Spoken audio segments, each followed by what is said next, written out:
આજે ધોરણ 10 માર્ચ 2026ની પરીક્ષા નિમિત્તે છેલ્લા 20 વર્ષની પરંપરા મુજબ 900 છોકરાઓનું સ્વાગત કરવામાં આવ્યું.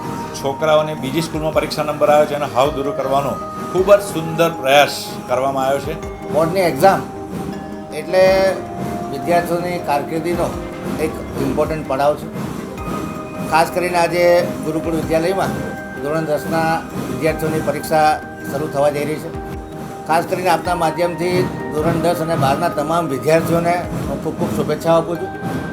તમામ ટીચરોએ જે આખું વર્ષ મહેનત કરી છે, તમામ વાલીઓએ જે પોતાના બાળકોને સાથ સહકાર આપ્યો છે, પોતાનું યોગદાન આપ્યું છે, આ તમામ વાલીઓ, ટીચરો અને સ્ટુડન્ટોને હું ખૂબ ખૂબ શુભેચ્છાઓ આપું છું.